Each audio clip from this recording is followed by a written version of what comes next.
Good morning, broadcasters. 360 Seconds News and Commentary for Broadcast Professionals is on the air. I'm Maria Kholodova from TKT. Let's discuss the latest technological news with our respected experts, Philip Grossman and Ann Seidler. Don't forget to give the program a like.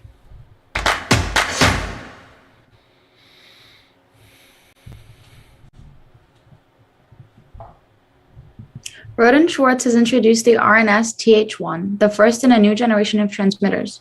It is placed to deliver new services which are best handled by broadcast rather than mobile streaming. 5G broadcast is a powerful content solution for large numbers of concurrent users on mobile devices, either on a wide area basis or as a pop-up service. That can include sporting events or music festivals. So Philip, what do you think is the most important aspect of this? Well, transmitters are not an area of expertise for me, but just thinking, broadly, the fact that they're moving from what would have been traditionally a Wi-Fi type signal up to that higher bandwidth of the 5G signal, which provides much increased bandwidth performance as well as lower latency, which is very important, obviously, in the broadcast and audio space. So it's interesting that they're moving into that 5G spectrum and providing services in that area. So I could see a lot of interesting things, especially on the distribution side. They had mentioned within stadiums and sporting venues, where if you've ever gone to a game recently, it's your mobile phone pretty much doesn't work because everybody's on their phone. So it could open it up to some pretty interesting opportunities and solutions. And Mary, what do you think? So there's something that really hasn't gotten a lot of publicity with this transmitter, but it's incredibly important. It's water cooled, and they're saying it will have a 15% savings in energy costs. Transmitters cost a lot of money to run, and 15% savings that's substantial. So it's exciting to see them moving in an area where you're actually looking at energy cost savings, along with being able to create content quickly, which is what you're able to do with the 5G. So content creation and energy savings, all good. Now moving on to Chyron. Enhancements in the new version of Chyron PRIME VSAR 1.8 offer simple, unfettered access to Unreal Engine 4.27. Its design features alongside new built-in production tools reduce the time, skill, and effort required for key tasks like chroma keying, trackless camera control, and virtual scene creation. So Philip, how do you think this optimizes virtual production? Well, one thing is it definitely brings a competitor to Viz, which sort of has been one of the industry leaders. So that's a fantastic thing. It's interesting to see everybody sort of converging around Unreal Engine. Unity is the biggest competitor in that market space, and there are far fewer with Unity. So it looks like Unreal's dominating, which just means that there's going to be more and more content produced within that environment.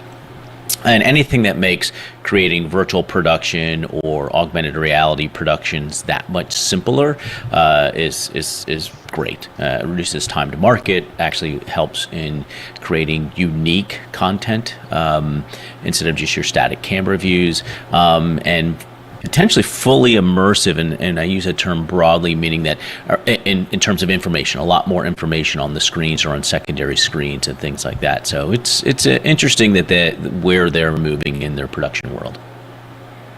All right, now moving on, PlayBox Neo confirmed its ongoing leadership in media channel branding and playout at IBC 2022. Designed to interface with PlayBox Neo Suite, Capture Suite gives ingest staff the resources they need to handle multiple incoming content feeds rapidly.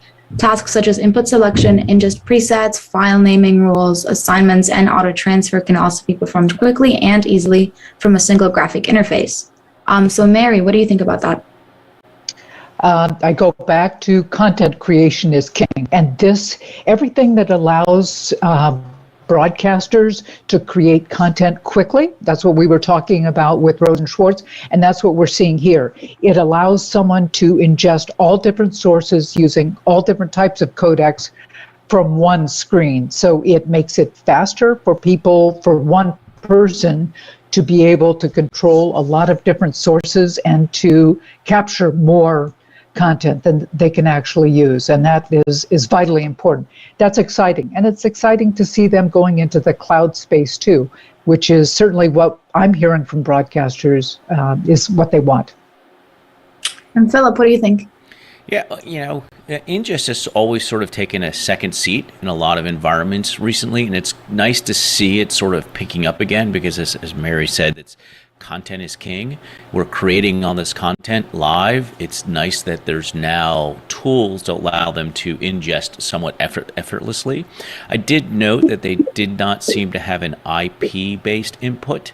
They had NDI, they had several SDI based input, so it'll be interesting to see if they add the uncompressed IP, which I would assume they will be adding shortly. So it just adds to a suite of tools that they've developed for the play out as well as the ingest, so content creation becomes a lot easier to make, manage, and distribute. Great. Well, that's all the time we have today, and many thanks to our experts, Philip and Mary. And don't forget to comment on the news that we've discussed. See you next Monday at the same time. Goodbye. Bye-bye.